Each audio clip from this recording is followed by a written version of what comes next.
ذوالفقار سب نے لکھا ہے کہ میدان احد میں نازل ہوئی.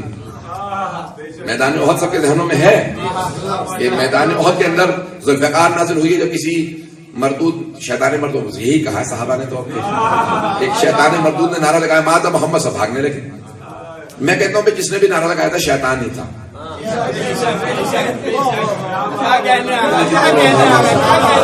میں تو کچھ کہنے رہا. صحابہ نے کہا کہ شیطان مردود نے نعرہ لگایا تھا. میں کہتا ہوں جس نے بھی نعرہ لگایا تھا شیطان ہی تھا. نعرہ لگایا ایک آدمی نے کہ مات محمد، محمد مارے گئے. سب کے سب ایک دوسرے نعرہ لگایا فرو، بھاگو. پھر یعنی فرار کرنا ہے، بھاگنا. سب کے سب بھاگنے لگے. جناب امیر نے ایک مرتبہ فوراً احد کے میدان پہ چڑھے، جناب سرور کائنات کو ہاتھوں میں بلند کیا اور آواز دے کے کہا ہاذا محمد رسول اللہ، ہاذا محمد رسول اللہ، ہاذا محمد رسول. اب سمجھ میں آ رہا ہے یہ ہاذا، یہ رہے اللہ کے رسول محمد مصطفیٰ، یہ رہے اللہ کے رسول محمد مصطفیٰ. اب سمجھ میں آیا غدیر میں پیغمبر نے ہاتھوں میں کیوں جا کے کہا.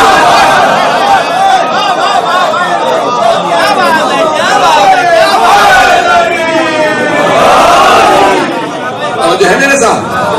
اور جناب سرور کائنات نے کہا یا علی آپ نے اس وقت رسالت کا تعارف کروایا تھا، آج میں ولایت کا تعارف کروایا.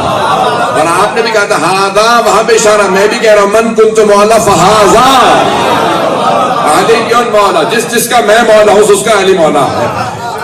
وہاں پہ غدیر خم کے میدان کے اندر سے نہیں، مجھے صرف احد کے میدان کے 2 جملوں کو پیش کرنا ہے کہ جب سب جا رہے تھے جناب امیر نے ہاتھوں پہ جناب سرور کائنات کو، لوگوں نے پوچھا بھی کہ یا علی جب سب بھاگ گئے تھے تو آپ کیوں نہیں بھاگے. گھبرا رہے ہیں کہ یا علی جب سب بھاگے تھے آپ کیوں نہیں بھاگے. کہا پہلے ان سے پوچھو جو بھاگ گئے تھے کہ وہ کیوں بھاگے، میں پھر بتاؤں گا میں کیوں نہیں بھاگا. کہا کہ آپ لوگ کیوں بھاگے تھے. کہا بھئی ایک آدمی نے نعرہ لگا دیا ماتا محمد، تو ہم نے کہا کہ جب رسول خدا رہے نہیں تو اب لڑنے کا فائدہ کیا. تو جناب امیر سے پوچھا یا علی اب آپ بتائیے کہ آپ کیوں نہیں بھاگے. کہا جب میں نے سنا نا رسول خدا مارے گئے تو میں نے کہا جینے کا فائدہ کیا. اب آپ کو سمجھ میں آیا اوروں میں اور علی کا فرق کیا ہے.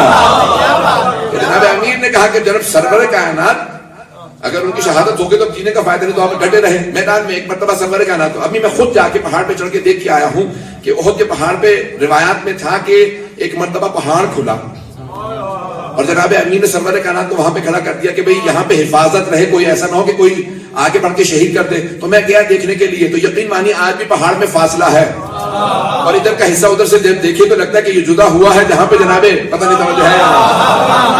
تو جناب امیر نے کہا اکیلا ساری فوج سے سرور کائنات کو کیسے بچاؤں گا. تو ایک مرتبہ پورے پہاڑ کو اللہ نے کہا کہ جیسا آپ کہیں یاد پہاڑ کو پہنچو. جو حج پہ جائیں گے عمرے پہ جائیں گے جائیے گا میدان احد کے اندر جا کے دیکھ لیجیے گا پہاڑ کھلا.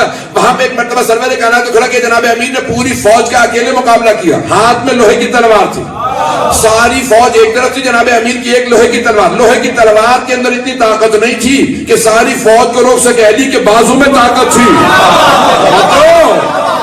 تو جناب امیر کے ہاتھ میں تلوار ہے. ذوالفقار نہیں تھی، ابھی نازل نہیں ہوئی تھی، ہاتھ کے اندر لوہے کی تلوار. مجمع کو روکا لیکن لوہے کی تلوار ٹوٹ گئی. جب لوہے کی تلوار ٹوٹی تو دشمن میں اتنی ہمت نہیں تھی کہ علی پہ حملہ کرے. تلوار ٹوٹ چکی ہے، دشمن میں ہمت نہیں کہ حملہ کرے کیونکہ سامنے علی ہے. شاید علامہ اقبال نے اسی مقام کے لیے کہا کافر ہو تو شمشیر پہ کرتا ہے بھروسہ، مومن ہو تو بے تیغ بھی لڑتا ہے زبان.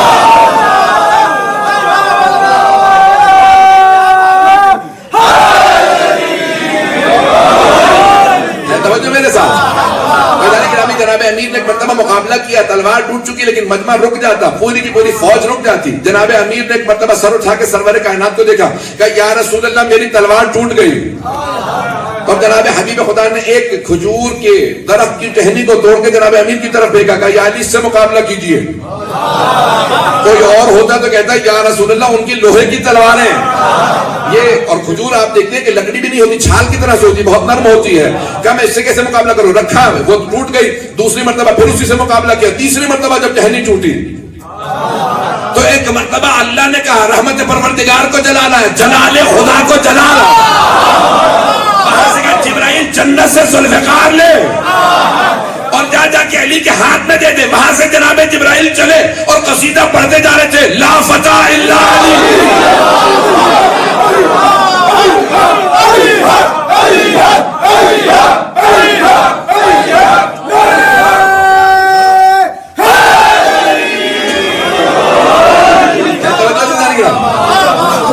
علامہ اقبال نے فارسی میں اس مقام کے لیے بھی شعر کہا، شاہ مرداں شیر یزداں قوت پروردگار لا فتح الا علی لا سیف الا ذوالفقار۔